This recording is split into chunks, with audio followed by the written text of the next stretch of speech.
بسم الله الرحمن الرحيم. مشاهدينا الكرام في كل مكان، السلام عليكم ورحمة الله وبركاته، وأهلا ومرحبا بكم في ثاني حلقات برنامج وأذن في الناس، الذي يأتيكم في تغطية خاصة لموسم الحج لعام 1435 هجرية في قناة اقرأ.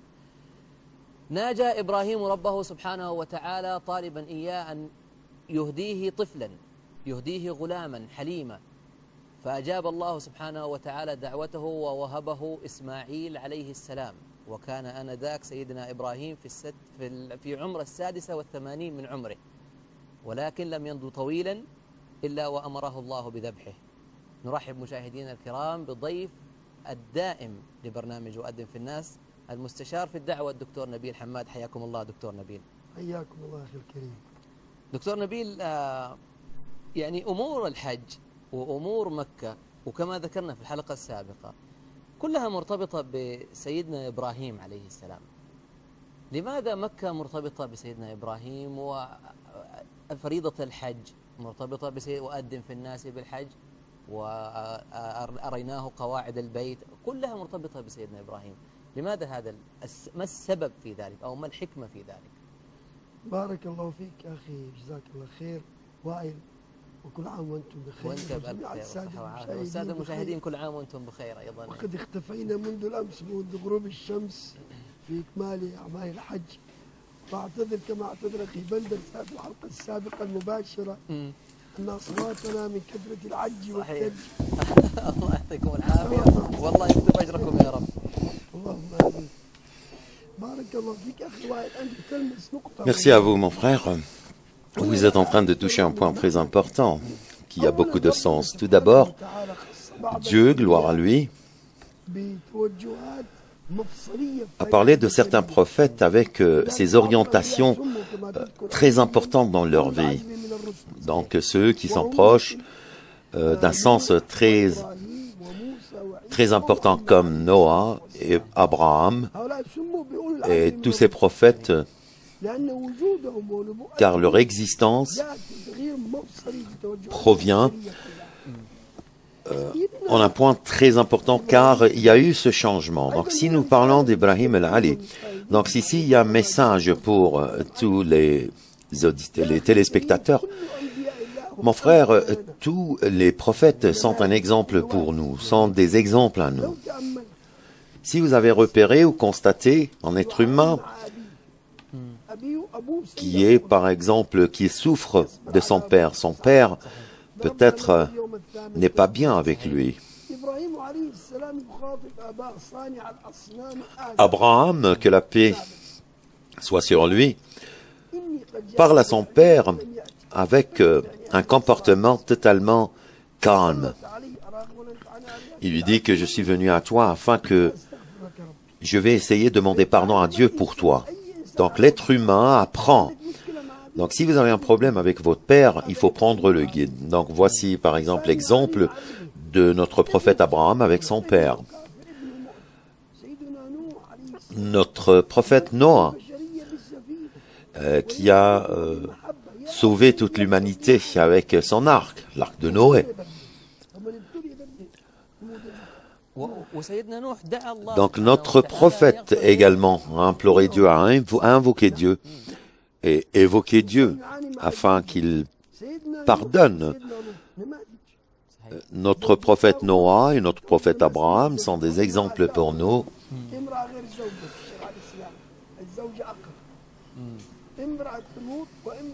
La femme de Noah et la femme de Lot. Donc des fois, c'est des femmes qui n'étaient pas des femmes légales.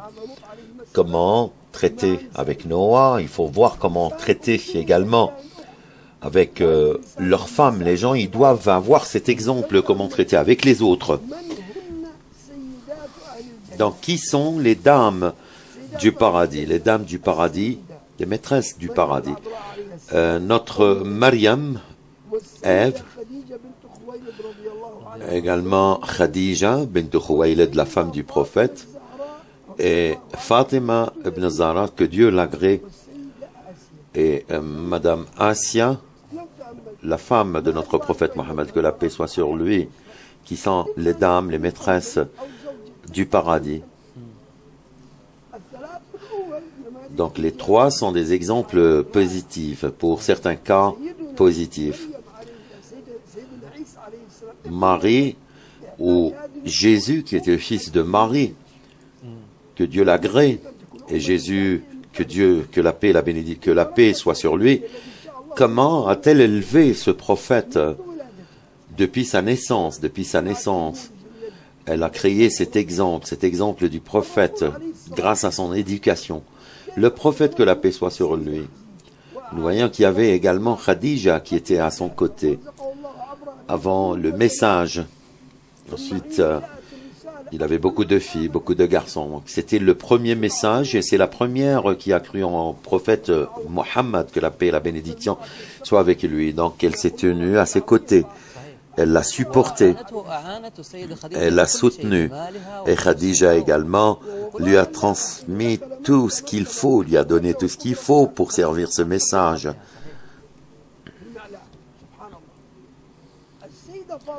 Fatima Zahra, qui est l'exemple de la fille sage.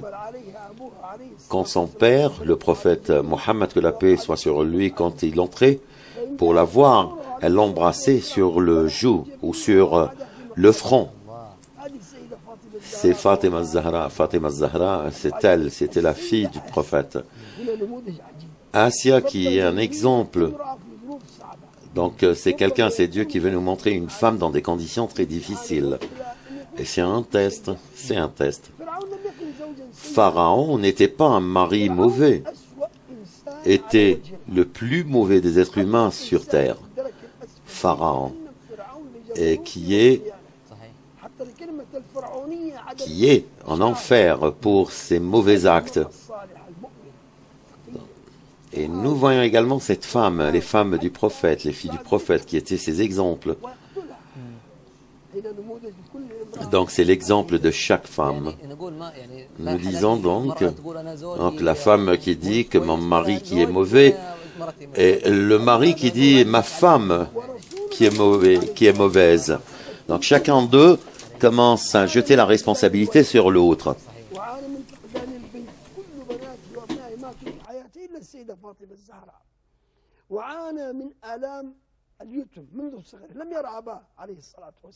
Le prophète était orphelin, il n'avait pas vu son père depuis sa naissance. Et sa mère a vécu avec lui quand il avait l'âge de 6 ans. Il a commencé à apprendre, ce message, ensuite il souffrait, il était torturé par les gens de la Mecque, les habitants de la Mecque. Donc il nous montrait cet exemple très bel exemple. Notre prophète Abraham, que la paix soit sur lui, avait une autre histoire, une histoire qui s'axait autour de cette maison sacrée, sur cette terre sacrée. La Torah est remplie par les discours, quand on appelait Ashkia, et il y a également dans le 42 versets, et donc qui lui ont donné le nom de Bakka. Il parlait ici de la terre d'Ismaïl et le monde de Farran. Donc il y avait beaucoup d'articles, beaucoup de versets qui démontraient dans la Torah. Ensuite, il y avait le prophétisme, la prophétie sur l'immigration de notre prophète Mohammed. Donc donnez-lui du pain et de l'eau. C'est le fils d'Ismaël. Et Dieu a dit qu'en dans une année, je pense que cette immigration a été mentionnée dans la Torah. Et c'est la prophétie de la bataille de Badr. Donc, ils sont tous mentionnés dans la Torah, en arabe, oui, qui se trouve dans la Torah, en arabe, par les Juifs et les chrétiens qui commençaient à mentionner. L'autre moitié, quand nous parlons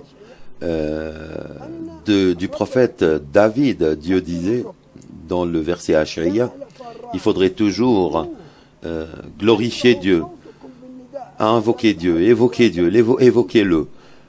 Voilà ce qui a été mentionné dans la Torah. Et la femme qui viendra et qui va commencer à glorifier Dieu aussi.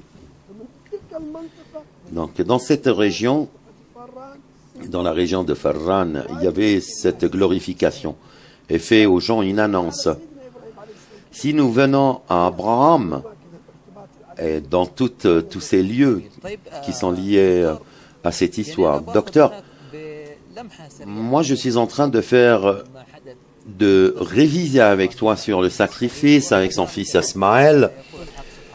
Et comme vous disiez, donc il y a cette vérité, quand il y avait également qu'Abraham est venu, il lui a dit, oh mon fils, je vois dans mon rêve que je suis en train de te sacrifier. Il lui dit, oh mon père, fais ce que tu as été ordonné de faire. C'est ainsi que, donc c'est une vision, et je pense que ceci est quelque chose que nous devons également l'appliquer. Notre prophète Abraham a pris le conseil de son et également a pris le conseil de son fils. Et son fils lui a parlé, lui a dit, oh mon père, gentiment, lui a dit, fais ce que t'es demandé de faire.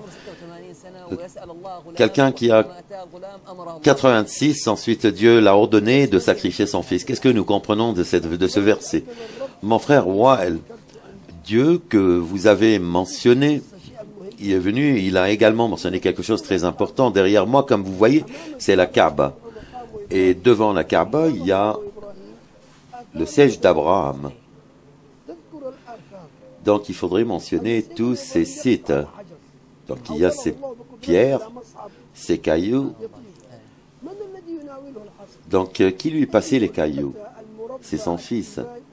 Son fils Ismaël qui lui transmettait, qui lui passait ce caillou. Donc c'est pour cela qu'Abraham lui a montré le lieu sacré, le lieu d'Abraham. وأزاله الطوفان طوفان Ensuite, il y a eu هذا الفتى ces inondations et ce petit enfant, depuis l'âge de 10 ans, depuis l'âge de 11 ans, c'est lui qui a construit cette Kaaba, cette maison sacrée avec son père. C'est des histoires. ونموذجك هنا Et il y a également cet exemple. L'exemple pour nous, c'est Abraham. جنب بأبنائه Abraham est l'exemple très grand. Ensuite, après cela, il lui dit, donc si tu veux également, donc Dieu lui a ordonné de le laisser là-bas, dans cette terre, sur cette terre où il n'y a ni plante ni rien. والوصي ثم الآن يساعده Maintenant, il est en train de l'aider pour construire la maison sainte. Comme vous voyez cette maison sainte qui est formidable, que nous voyons derrière nous. قبل الميلاد يعني Ce que je veux dire, à peu près 2000 ans avant la naissance de Jésus-Christ. تبلغ الآن حوالي 4000 Donc à peu près 4000 ans, peut-être plus. فهنا يرى سيدنا Et ici, il voit notre prophète Ibrahim a vu comme si qu'il était sacrifié son fils. Donc c'est un nouveau test. C'est un examen pour Abraham.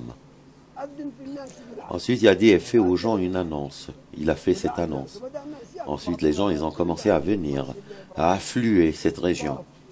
بعض الناس يقول Et certains qui disaient, oui, ils commençaient à faire la circumambulation. بلغ معه السعي بعد السعي ما Et après le saï, qu'est-ce qu'il y avait après le saï? في زماننا هذا رمي الجمرات Donc il y avait la lapidation de la stèle. اختبار عجيب C'est un examen, à peu près, مهما un examen très fort pour voir comment Abraham, notre prophète Abraham, qui suivait les ordres de Dieu. Regardez ce prophète que la paix soit sur lui. Il obéit à Dieu. Il a commencé par effectuer le pèlerinage. Il a commencé ce pèlerinage. Il a créé ce pèlerinage. Il a vu ensuite dans ses rêves qu'il sacrifiait son fils. Les ulama, ils ont dit que le prophète pouvait venir à son fils et peut-être également le tuer, le sacrifier. Mais il connaissait يريد أن يشرك ابنه في الأجر l'éducation de son fils, il connaissait son comportement positif. اختبر الابن Et c'est pour ça aussi qu'il voulait examiner le fils. Abraham voulait examiner le fils et Dieu voulait examiner Ibrahim. C'est un test. إسماعيل يقول Ismaël pouvait dire par exemple, oh mon père, c'est un rêve mon père. لم تقل لجبريل جاءك C'est pas Gabriel, c'est pas l'ange Gabriel qui est venu à toi et te dire de me sacrifier. Mais au lieu de cela, il lui a dit, fais ce que t'as été ordonné de faire. C'est pour ça que nous disons aux musulmans, Dieu dit dans son Saint Coran qu'il faudrait toujours obéir, il faudrait toujours circuler sur les instructions de Dieu.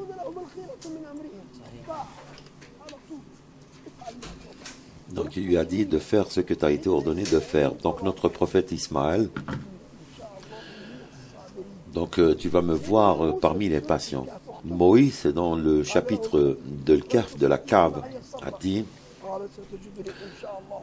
tu vas me voir toujours patient. Donc Moïse, tu vas voir que les ulama, ils ont dit, car c'est la patience qui ont été appris. Les prophètes ils ont appris à cette patience. Tout ce qu'ils voulaient, c'est parce que tout ce qu'il leur a ordonné Dieu, donc ils devaient patienter à la souffrance. Vous voyez toute cette histoire. Et il y a également, excusez-moi docteur, je pense que nous avons un coup de téléphone avec nos frères Saïd du Mozambique. Bienvenue à toi, Saïd. Que la paix soit sur toi.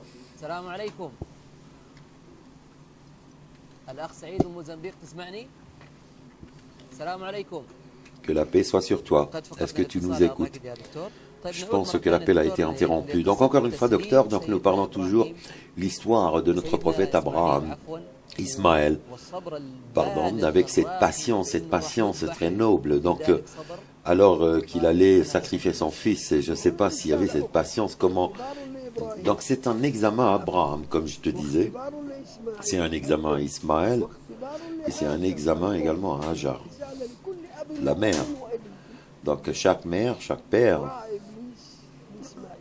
Alors, le Satan, il est venu également à Ismaël, lui a dit, ton père voulait t'égorger ou voulait te sacrifier. Donc le Satan, il lui a dit, Ismaël, que tu es l'ennemi de Dieu. Et si c'était l'ordre de Dieu, à mon père, lui a dit qu'il doit obéir à cet ordre. Donc cet ennemi est parti également à Hajar. Il lui a dit, ton mari veut sacrifier ton fils. Nous allons continuer l'histoire. Donc elle lui a dit, pars, ennemi de Dieu. Et si c'était l'ordre de Dieu, donc il doit le faire. Donc si vous me permettez, avec cette petite pause, nous revenons à vous, rester avec nous.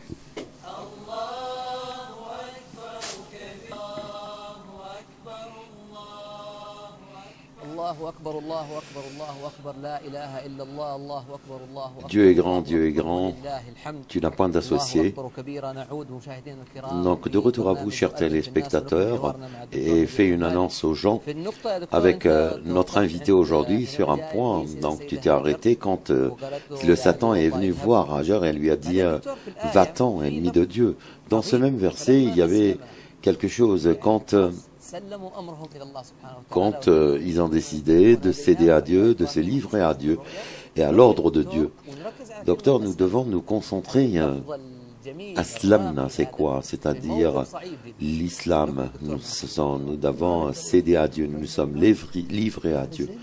Merci beaucoup. Notre prophète Abraham, que la paix soit sur lui, il y avait ce grand examen qu'aucune personne n'a fait face auparavant. Donc cette position, la mère, la mère a envoyé Satan, le fils a envoyé Satan, et puis le père a envoyé Satan dans ces trois locations. Ensuite, il a vu le Satan dans l'image d'un homme, non dans l'image du Satan. Donc je pense qu'il y a notre auditeur, téléspectateur du Mozambique qui est revenu à nous en nous avons cet appel téléphonique, donc je suis désolé. Il n'y a pas de problème. Notre frère Saïd, que la paix soit sur toi. Que la paix soit sur toi. Comment allez-vous, monsieur? J'ai quelques questions. Je t'écoute à peine, mon frère Saïd.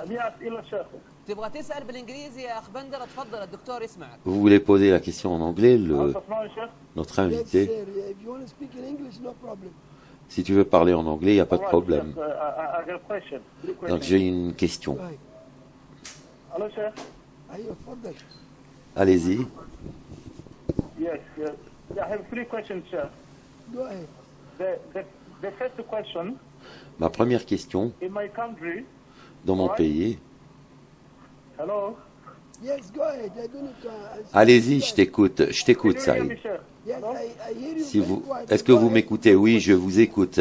Allez-y avec votre question. Sheikh Nabil, salam alaikum. Alaikum assalam wa rahmatullah. Go ahead with your questions, brother Said. And could you please lower the voice, lower the voice of the. You know, Est-ce que tu peux réduire le son de la télé? Okay, Said. Lower the voice of the أنا TV. عندي أسئلة.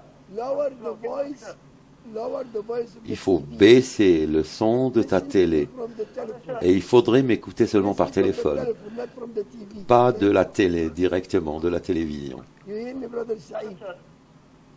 السلام عليكم. Que la paix soit sur vous.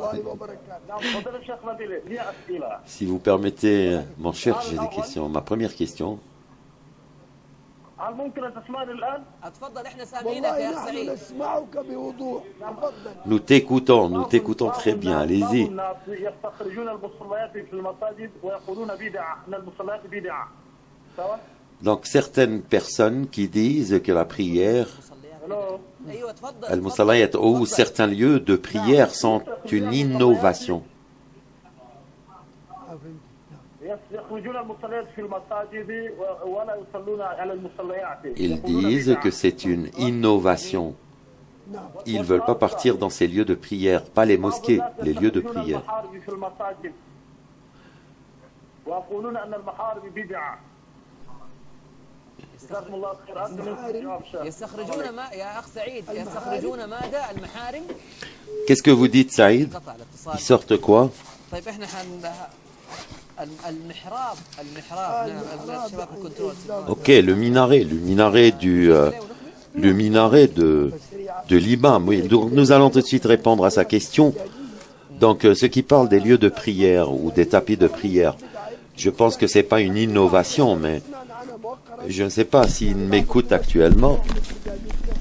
Il y a des prières, des tapis de prière. Al-Mihrab, ou ce minaret parce qu'il est courbé, donc nous savons que c'est quelque chose qui se trouvait dans les mosquées, dans l'histoire d'une mosquée. Donc, est-ce qu'il y a d'autres appels téléphoniques? Alors, tout de suite, nous allons finir avec vous ce discours, docteur, sur le sujet que nous sommes arrêtés entre l'histoire d'Abraham et de sa femme. Quand Abraham est venu sacrifier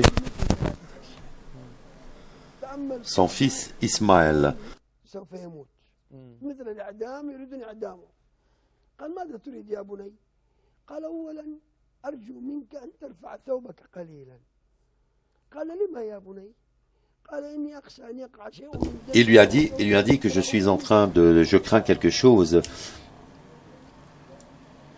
يعني Ce que je veux dire ici, que quand Abraham, بمنظر الدم quand il voulait sacrifier son fils, il voulait pas que la mère d'Ismaël بنفسه aura cette tristesse quand elle voit son fils se faire sacrifier et tout ce sang couler. Donc, donc il lui a dit, oh mon père, je crains que si tu commences à toucher le couteau, j'ai peur que tu te blesses les mains. Regarde comment le fils avait peur pour son père. Imagine-toi. Donc il y avait la deuxième chose, il lui a dit, il faudrait que je couche sur le front. J'ai peur de voir, mon œil voit ton œil. Ensuite, tu ne vas pas exécuter l'ordre de Dieu. C'est pour ça, mets-moi sur mon ventre, laisse-moi coucher sur mon ventre, comme ça je ne te regarderai pas directement. Regardez, quand Abraham venait sacrifier son fils. Donc c'est un exemple formidable. Et c'est pour ça que c'est quand ils ont... Ensuite, quand ils ont cédé, il a commencé à exécuter l'acte de sacrifier. Mais Dieu a enlevé cette capacité du couteau. Donc le couteau qui bougeait, mais qu'il n'y avait rien. Donc quand il a commencé à faire cela, il a commencé à entendre quelqu'un glorifier Dieu du ciel 3 fois.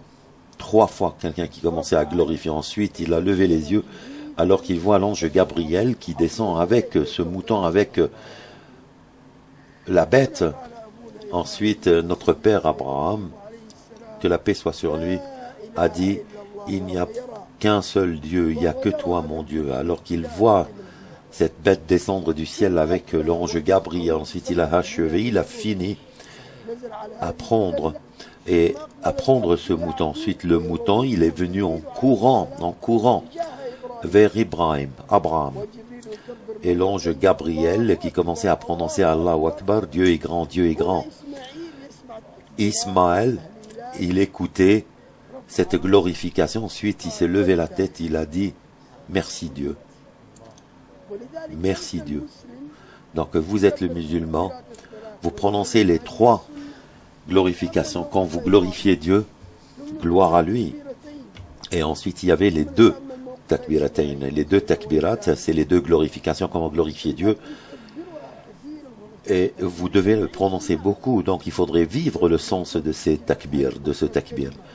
Donc il faudrait prendre déjà le même chemin de notre prophète. Il y a également un hadith qui a été rapporté par notre prophète en ce qui concerne Zayd ibn al-Arqam. Il a dit que le prophète, pour qui tous ces sacrifices, il a dit que c'est la sunna de votre père Ibrahim, que la paix soit sur lui.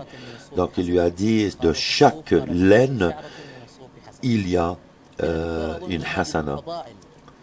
Donc il faudrait voir tous ces mérites de ces sacrifices, ces sacrifices pour tous les musulmans.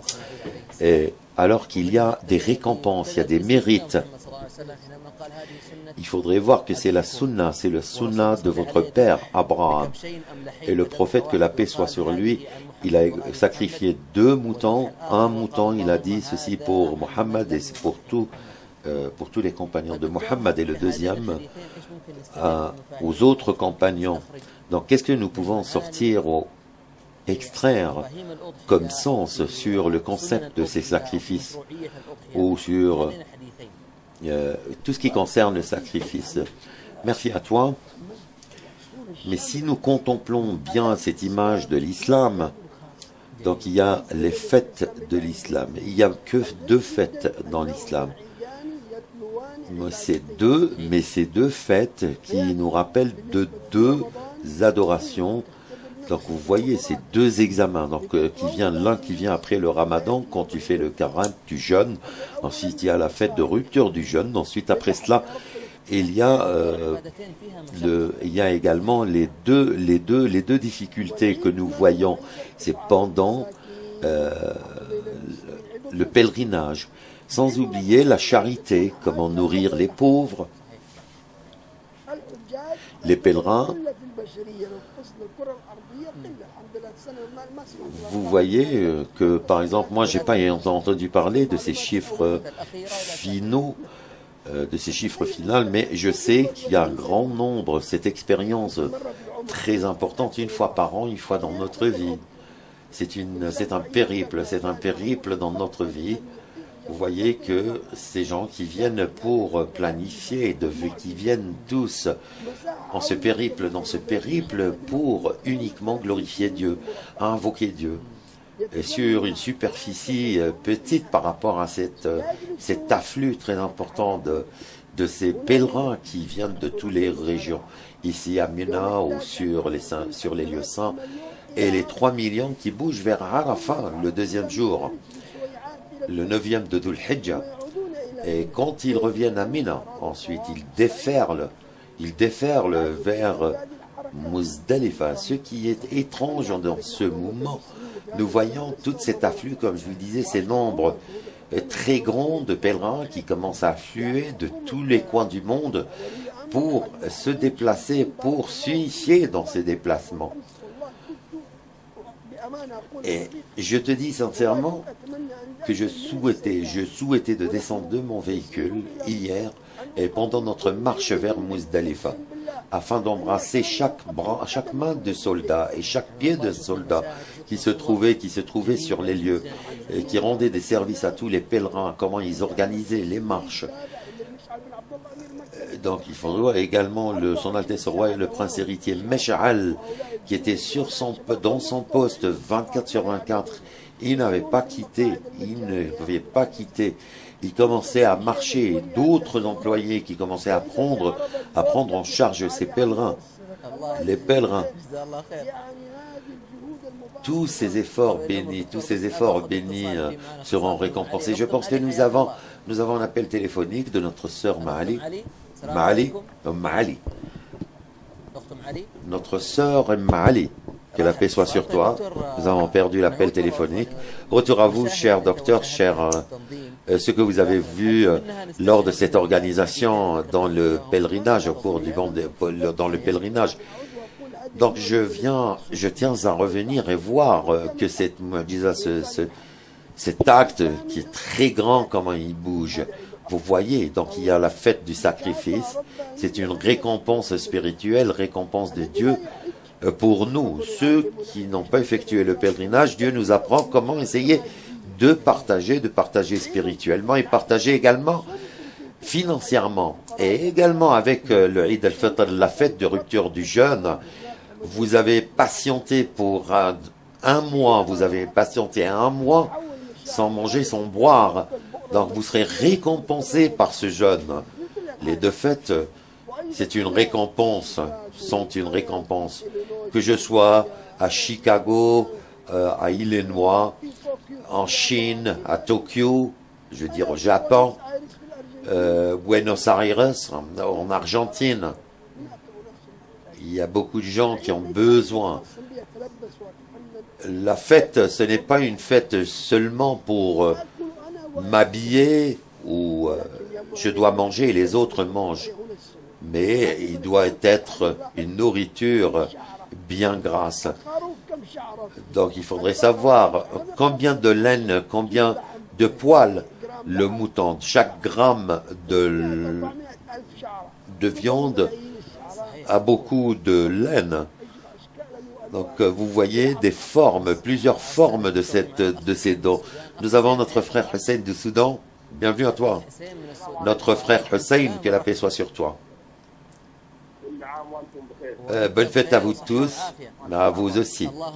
À vous aussi.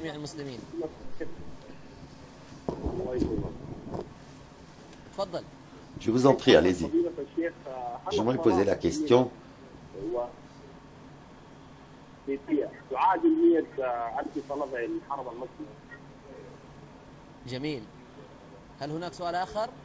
qu'il y a une autre question? Je n'ai pas écouté sa question. Est-ce qu'il y a une autre question, notre frère Hussein? Ma deuxième question. Donc le temps après la prière du Maghreb après Arafat. Donc est-ce que la prière à Mina qui vaut sans prière? Non, bien sûr que non. Non, seulement à la Mecque. Yes, oui. Donc une prière dans cette mosquée qui vaut 1000 prières dans les autres mosquées. Donc une prière dans la mosquée sainte équivaut 100 000 prières. Pardon, dans la mosquée sainte, dans la mosquée Al-Aqsa, 500 prières. Donc bien sûr, si vous avez effectué les rituels et ensuite tu veux prier à Mina, c'est quelque chose qui est accepté, qui est agréé.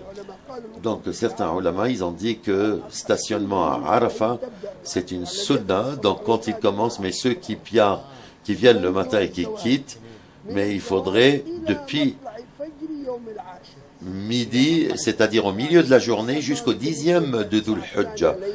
Parce que peut-être des gens qui n'arrivent pas à arriver à 2 heures. Donc même s'il s'agit d'une demi-heure, donc ceci est pris comme un rituel complet. Donc c'est le rituel.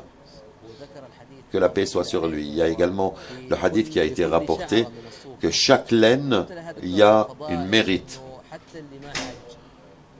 Même ceux qui n'ont pas effectué le pèlerinage, ils sont la situation de tous les pèlerins, ils sont très bien hissés, s'ils sont en train de faire face à des difficultés financières. Donc, vous m'avez posé une question sur le 8e jour de Dhul Hujjah. Pourquoi, par exemple, nous devons couper les ongles? D'accord, mais nous devons prendre une petite pause. Restez avec nous, chers téléspectateurs, ensuite de retour.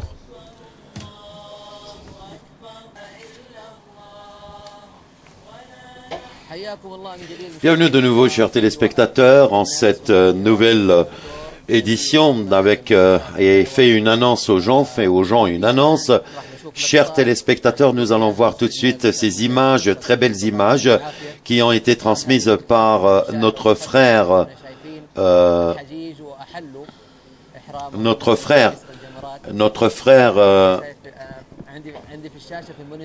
donc comme vous voyez ici en direct de ces lieux saints. Donc comme vous voyez ce pèlerin qui porte son fils, c'est des images très formidables qui sont magnifiques. Nous sommes en train de vivre ces moments, le premier jour de la fête du sacrifice.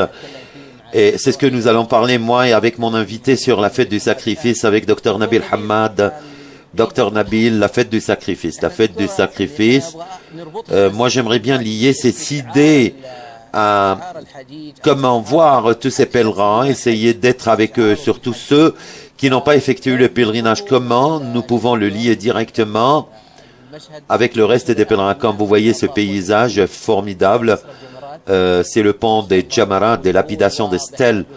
Et les efforts sont extraordinaires. Personne ne peut nier ou ne peut sortir de cette ligne, que ce soit par les forces de sécurité ou même par les responsables, Son Altesse Royale, le Prince Héritier, qui était hier pour assister tous ces efforts, pour assister tous les employés, les personnels, également l'émir de la Mecque, qui fournissait tous ces efforts. Également, il a donné une donation à un des militaires, surtout avec celui-ci qui commençait à transmettre et distribuer l'eau fraîche, l'eau de Zamzam, l'eau fraîche à l'un des pèlerins. Donc, docteur, comment nous pouvons avoir cette liaison entre celui qui n'effectue pas le pèlerinage et celui qui ne coupe pas ses ongles? Parce qu'ils sont également ce que les autres qui sont sur les lieux saints et ce qu'ils font ensuite, quand ils désacralisent tous les deux, ils se désacralisent ensemble. Qu'est-ce que c'est que vous voyez cet esprit très fort. Je viendrai ici, je dirais que les 10 jours, ces 10 jours, toute l'humanité sur terre. Tout d'abord, notre Seigneur, notre grand, Tout-Puissant, gloire à lui, Ibn Taymiyyah qui dit avec cette explication que les meilleures nuits, c'est les 10 derniers jours du mois de Ramadan. Et les meilleurs 10 jours sur terre sont les 10 jours de Dhul Hijjah pour toute la terre, sur toute la terre. Donc vous voyez ici, même ceux qui ne sont pas en train d'effectuer le pèlerinage, donc le jeûne est quelque chose d'agréé, d'accepté, de recommandé. L'invocation qui est multipliée, surtout pendant les 10 jours. Je parle ici de bons actes, comment préserver ses relations avec les proches, avec l'affinité. Il y a également cette affinité de préserver. Il y a ceux qui préservent cette relation. Donc vous serez comme le pèlerin qui est sur les lieux directement. Donc le pèlerin ne doit pas toucher à ses ongles, ne doit pas toucher à ses cheveux. Et la même chose pour ceux qui sont en train qui sont à l'extérieur. S'il y a par exemple un enfant ou un père qui veut sacrifier, qui veut être délégué au lieu de son père, peut le faire. Ensuite, il doit attendre jusqu'au jour du sacrifice. Peut-être que je décide de sacrifier le 10e jour. Certains qui sacrifient le 11e, le 12e. Mais vous savez, le sacrifice est une sunna recommandée. Donc, je ne dois pas toucher à mes ongles, mes cheveux jusqu'au sacrifice ou après le sacrifice. Docteur, vous avez suscité un point très important. Peut-être je discutais avec sur ce point. Ce qui est recommandé de ne pas couper ou raccourcir les cheveux ou même couper les ongles. Il y a certaines opinions qui disent que c'est recommandé de préférence de ne pas toucher aux cheveux, toucher aux ongles. Et certains disent que peut-être même s'il sacrifie et ensuite il a coupé ou raccourci ses cheveux ou ses ongles, je pense que le sacrifice, je ne pense pas, c'est sûr, le sacrifice est une sunna recommandée, mais en résumé, ce qui est quelque chose qui est un devoir à l'islam, s'il y a quelqu'un qui porte sur cet aspect très important de la religion. Donc c'est très beau. Docteur, ou monsieur, le jour du sacrifice, dans certains pays, ils appelleraient cela la grande fête.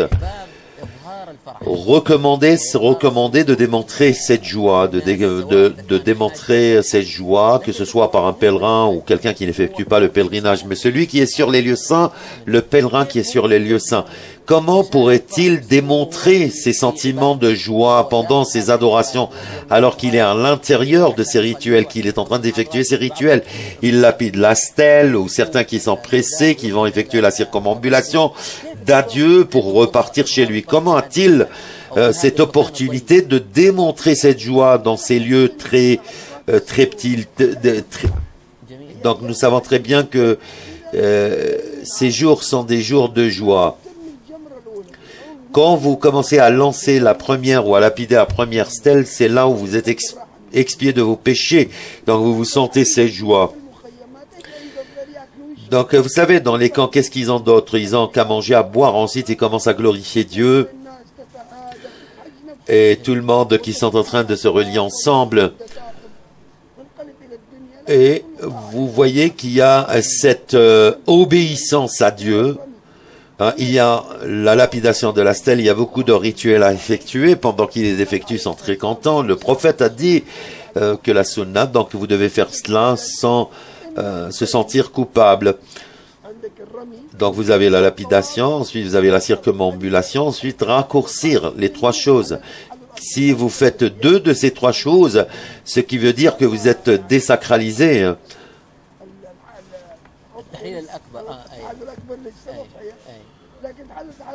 Donc il y a la petite désacralisation. Donc il faudrait également effectuer cette circumambulation du déferlement, la circumambulation de déferlement. Et donc c'est une sunna recommandée, le prophète qui devait montrer cette fête, cette joie. Et les gens qui venaient voir le prophète pendant la fête du sacrifice. Il y a également ces poèmes qui un petit peu augmentent, élèvent cette capacité morale chez tous les musulmans. Là, vous voyez, ils commençaient à faire des chants, et ils commençaient à le répéter. Et certains qui disaient que ils ont dit, nous sommes, le prophète est parmi nous, nous l'aimons, il nous aime. Et il leur a dit, je vous aime. Ils ont dit, quand il y a un prophète qui sait tout, c'est Dieu le seul qui sait ce qui se passerait demain, pas le prophète. Le prophète est commandé, est ordonné. C'est quelque chose qui n'est pas recommandé, quand vous voyez certaines exagérations, comme certains comportements de la part de la population, au nom de Eid, qui font beaucoup de choses.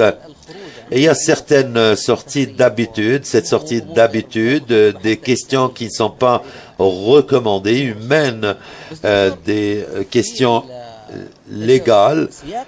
Docteur, dans ce cadre, je parlais ici du sacrifice, ce point très important, car j'ai une question. Vous avez dit s'il y avait une personne qui voulait sacrifier pour sa famille, ou pour une femme qui voulait sacrifier, ou un jeune qui voulait effectuer le sacrifice. Est-ce qu'il y a un certain âge pour celui qui veut faire le sacrifice? N'importe quelle personne peut sacrifier. Celui qui a la capacité, bien sûr, qui peut le faire. Est-ce que c'est vrai qu'un groupe peut participer pour sacrifier avec un seul sacrifice? Je ne sais pas, donc si ceci se passe, je pense qu'il y a certaines bêtes, peut-être un chameau, les grandes bêtes, pour les grandes bêtes. Une autre question, docteur, sur le sacrifice. Ce que nous savons, nous connaissons que les moutons, les vaches, ou tous ces animaux, quand je commençais à lire, j'ai lu par l'imam Ibn Hazm qui disait, donc sur n'importe quelle viande qui peut se faire manger, comme les oiseaux, comme tout ce qui se fait voler. Donc, c'est ce qui concerne ce qui a été rapporté par Al-Bukhari aussi, oui. Donc, retour à vous sur la fête du sacrifice et cette joie qui se fait montrer et qui est suscitée et évoquée par tout le monde. Certains prêcheurs Donc nous allons un petit peu, s'ils nous permettent, sur les minarets dans les chambres, sur les minarets des fêtes du sacrifice, de la prière du sacrifice, ils font rappeler les gens certaines choses comme le châtiment de l'enfer, le passage par cette ligne fine. Moi, je n'ai pas un message ici, mais ceci dépend de chaque situation. Par exemple, moi, je suis un prêcheur et j'ai trouvé une opportunité. J'ai vu que les gens qui commençaient à déferler, il y a les gens qui sont en train de fêter. Ceci dépend de la situation de chaque prêcheur ou imam. Donc, pour le prophète, que la paix soit sur lui, sur la minaret de la fête, pendant qu'il donnait le discours de la fête, ceci dépend comment il parlait souvent de l'Aïd, de la fête de sacrifice. Docteur, dans certains concepts de la fête du sacrifice, docteur, comme par exemple ici, dans le Hijaz, dans la péninsule arabe et plus précisément sur Mecca, et depuis les anciennes périodes, nous savons très bien que les habitants de Jeddah, de Taïf, qui sortent au service des pèlerins, car pour eux c'est une joie. Leur joie, c'est de servir les pèlerins, les familles qui sont à la maison. Comment pouvons-nous leur annoncer que ceci est un travail des hommes, c'est leur saison? Il faudrait patienter, car c'est un travail. Vous savez, vous êtes en train de parler sur un héritage depuis des dizaines d'années. Donc n'importe quelle famille qui vit à la Mecque, je ne pense pas qu'ils sont en train de se plaindre de cette situation de leurs enfants qui sortent au service du pèlerinage, car il y a beaucoup de programmes de personnel ou d'employés qui donnent. Nous ne parlons pas, peut-être nous n'informons pas cela dans des forums, dans des conférences. Il y a des femmes à la Mecque, il y a des femmes. Je ne pense pas qu'il y ait un problème à ce sujet. Moi, j'ai vu mes propres yeux, j'ai vu que le fils de celui qui fait la circumambulation, qui a l'âge de 7 ans et qui guide toute une délégation de 200 pèlerins. Nous avons avec nous le réalisateur qui nous montre ce pont de lapidation et nous voyons également l'un des militaires qui est en train d'orienter, de guider les gens.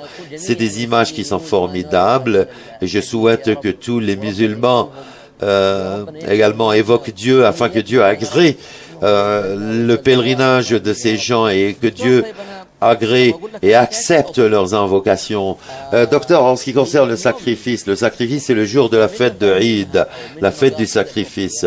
Mais elle a un objectif, c'est de faire nourrir les pauvres de cette nation. Docteur, si quelqu'un il dit que, par exemple, moi j'ai envie de faire de la charité, de faire de la charité au lieu d'acheter ce mouton. Je ne suis pas un mufti, je ne suis pas quelqu'un qui donne une fatwa, mais ce Eid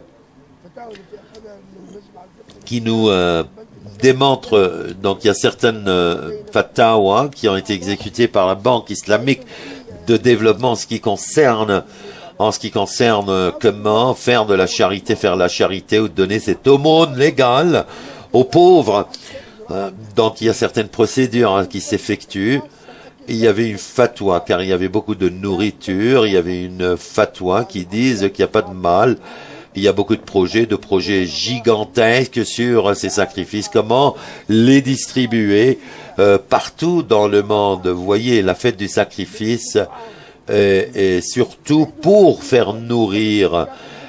Pour la fête de rupture du jeûne, c'est ouvert, c'est quelque chose d'ouvert. Pour la charité, c'est pour la charité, mais la fête du sacrifice, c'est faire nourrir les pauvres.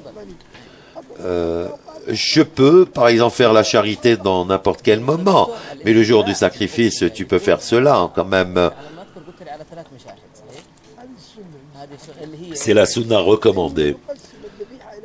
C'est de partager le sacrifice en 3 parties. Une partie pour la charité, et une partie pour exprimer ses sentiments et les partager avec les autres, avec les amis, les relatifs, les proches. Donc c'est comme ça. Docteur, si par exemple, moi je ne veux pas ma part, et je vais, je vais donner ma part, donc la porte est ouverte pour vous. Si vous voulez pas consommer votre part, vous pouvez la donner aux pauvres. Peut-être je désire inviter des gens chez moi pour qu'ils viennent chez moi, et c'est une sorte de quelque chose, c'est une sorte de charité aussi, de faire du bien avec les autres. Les conditions de sacrifice, il y a certaines conditions de sacrifice, il doit être très intelligent, et quelqu'un qui est musulman. Vous êtes en train d'ouvrir un sujet très important. Nous avons nos enfants qui sont à l'extérieur du royaume, ils sont des centaines de milliers, et ils ont certaines fatwas. Le musulman, selon la religion islamique, c'est la permissibilité, c'est à l'origine de permissibilité, sauf dans deux sujets. Le sacrifice et al-afraj. Le mariage, nous devons être sûrs. Donc, il ne doit pas être très proche, qu'il ne doit pas être une sœur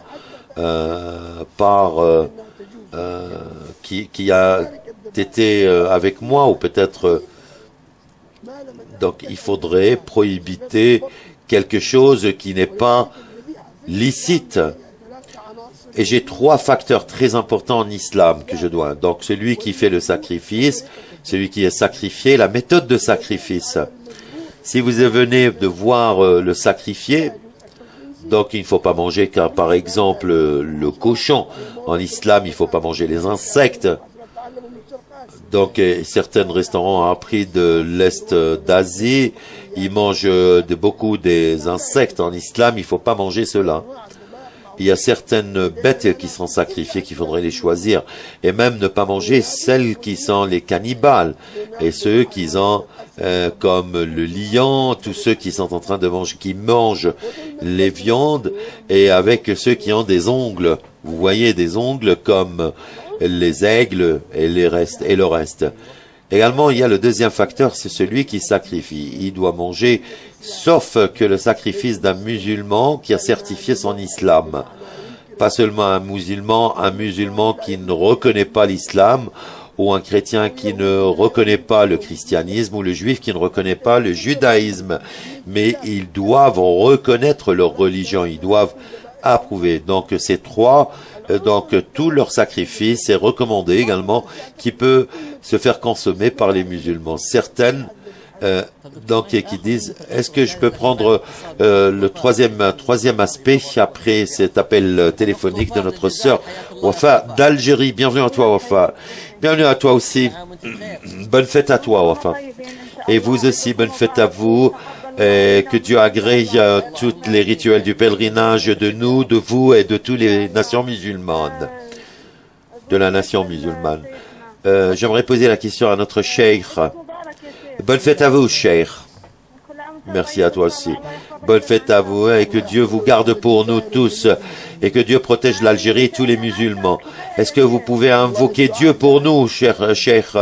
L'invocation est toujours dans mon cœur. Daïman, et toujours nous pouvons partir effectuer le pèlerinage, Inch'Allah.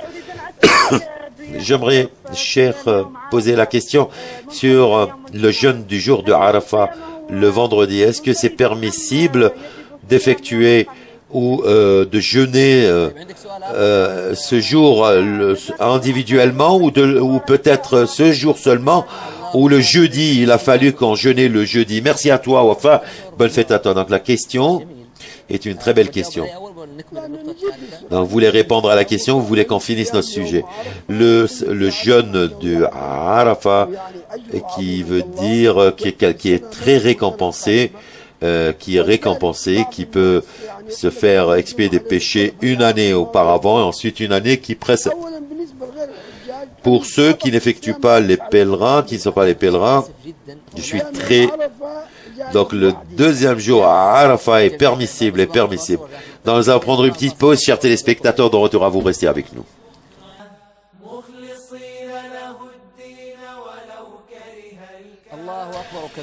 Dieu est grand, gloire à Dieu, gloire à Dieu, gloire à Dieu.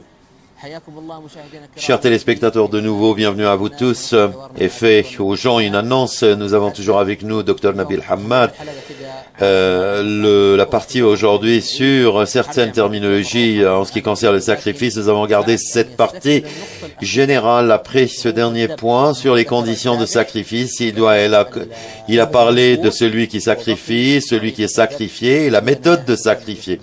Donc nous continuons, Dr Hamad. Donc la méthode de sacrifier, c'est le plus important, c'est-à-dire égorger ou c'est-à-dire il y a ces les deux veines principaux. Donc certains qui viennent avec cette hache et dès qu'ils coupent cette tête, ça y est. Ce n'est pas la méthode licite. Et il a été vu d'une manière que si vous coupez, car vous voyez, il reste toujours ces veines de derrière le cou qui lancent le sang. Donc ceux qui jettent le sang à l'extérieur, et c'est plus propre et c'est plus pur pour l'être humain, pour la consommation. Et on a vu, par exemple, certaines expériences scientifiques, une viande d'un mouton qui est égorgé et d'un autre qui n'est pas égorgé. Vous voyez, il y a ce sang qui existe toujours dans ce morceau de viande. Et donc c'est un conseil très important, c'est un conseil très important pour sacrifier. Donc nous devons être conscients de ce que nous sommes en train de manger. Pas tout ce qu'on mange à l'extérieur en Occident, car en Occident, ils ne font pas, ils ne sacrifient pas.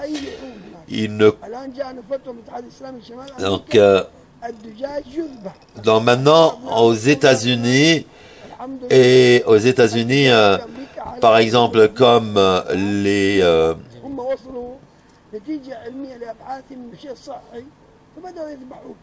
le poulet, qui a commencé à faire cela d'une manière scientifique et nous licitement que nous sommes en train de sacrifier nos bêtes.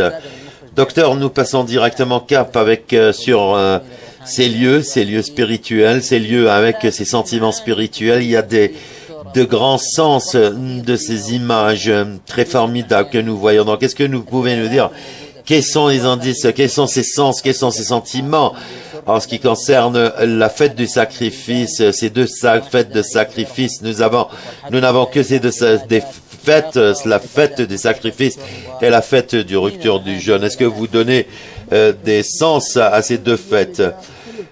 Tous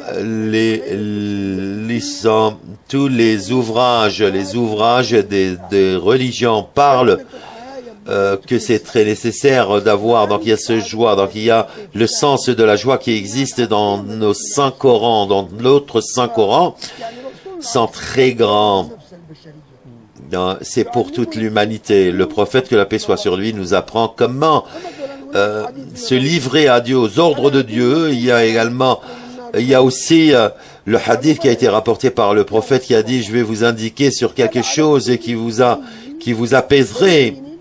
Et on lui a dit: oh prophète, quelque chose qui est très facile, lisible. Donc est-ce que vous pouvez voir cette personnalité? N'importe quel problème.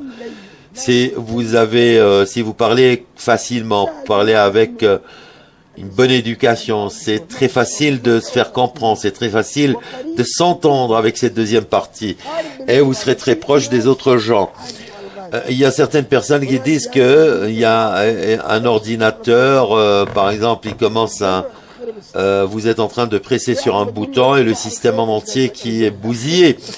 Alors, certaines personnes, quand vous dites bonjour, il vous répond bonjour.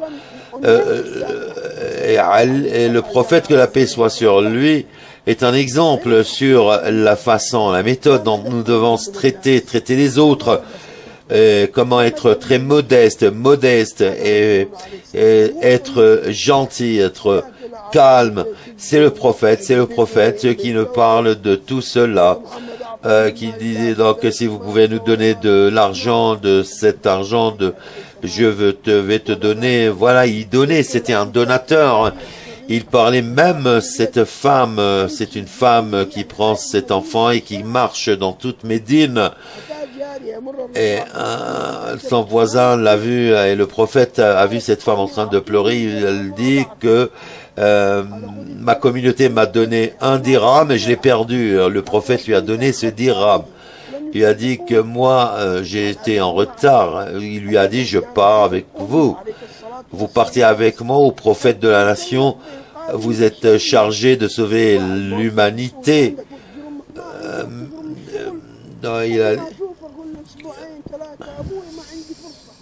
Mon père n'a pas d'opportunité. Le prophète qui prend la main de cette femme, ensuite il part à sa communauté, ensuite il commence et il salue ces maisons, il n'entend pas la réponse de ces gens. Ensuite ils viennent à lui, ils le prennent dans leurs bras. Le prophète, il lui dit, nous étions en train de vous rendre ces salutations dans nos cœurs. Votre salut pour nous est une miséricorde. Venez à nous, venez à nous. Et le prophète, il a dit, je suis venu pour cette femme. Il a dit, ils ont dit, elle est libre. Elle est sauvée. Il a dit, merci Dieu.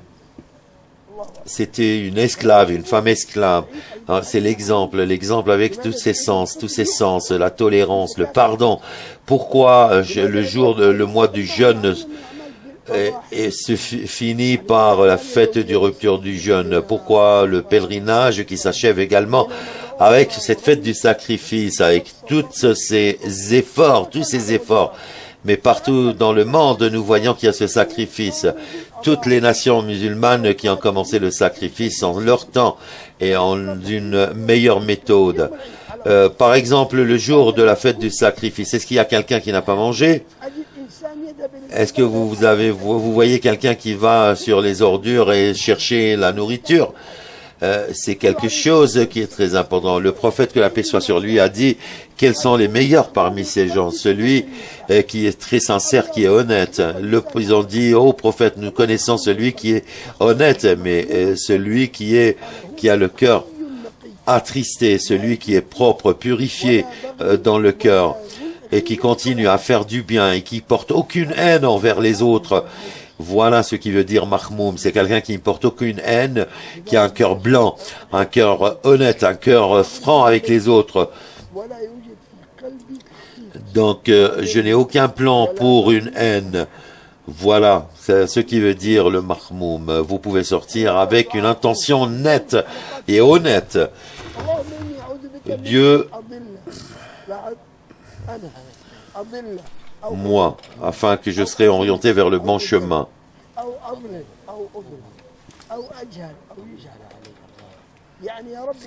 Ce qui veut dire que moi, j'ai envie d'être entre tes mains aujourd'hui, de m'humilier entre tes mains. Voilà, donc je ne peux pas mentir à quelqu'un, je ne dois pas porter cette haine envers quelqu'un. Imaginez tous les musulmans qui sortent de cette constitution. Regardez comme par exemple la conduite de la voiture à Jeddah et les autres, comment les gens se communiquent. Donc il y a ce paradis dans le monde, sur les rites. Ils respectent les véhicules qui respectent les pèlerins. Il y a les clignoteurs. En Arabie Saoudite, ils ne connaissent pas certaines choses. Donc, il ne sait pas, par exemple, comment je fais ce clignotant afin de partir à gauche ou à droite.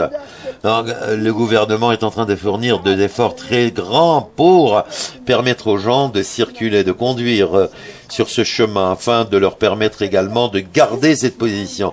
Voilà le sens de cette religion pendant le pèlerinage. Pourquoi la fête est une joie? Le prophète est passé par un petit enfant qui pleurait, un pauvre enfant. Il lui a dit, qu'est-ce que t'as? Ensuite, le prophète l'a pris. Il lui a dit, est-ce que tu acceptes de Fatima qu'elle soit une sœur à toi? Est-ce que tu acceptes que Aïcha soit ta mère? Est-ce que tu acceptes que Mohammed soit ton père? Que la paix et la bénédiction d'Allah soit sur toi, notre prophète Mohammed. Et donc il a pris cet enfant avec lui, il leur a ordonné, prenez-le, lavez-le, donnez-lui quelque chose, donnez-le lui à manger. Et vous voyez comment le prophète a pris en charge. Donc vous voyez cette position que le prophète que la paix et la bénédiction, je vous remercie Dr Salah, car nous arrivons à la fin de ce programme et je dois donner l'antenne. Merci également d'accepter notre invitation. Nous nous rencontrerons demain pour une nouvelle série, chers téléspectateurs. Certains poèmes disent donc la fête est un jour de joie et l'Aïd est une communication, une rencontre de tous les aimés et pour mettre quelque chose de nouveau. Et c'est une harmonisation et c'est une grande joie, sans malheur, sans haine. Chers téléspectateurs, nous arrivons à la fin de ce programme et fait aux gens une annonce. Bonne fête à vous tous et sur la chaîne Iqra, nous sommes toujours avec vous. Nous vous aimons et je vous laisse. Assalamu alaikum. Que la paix soit sur vous.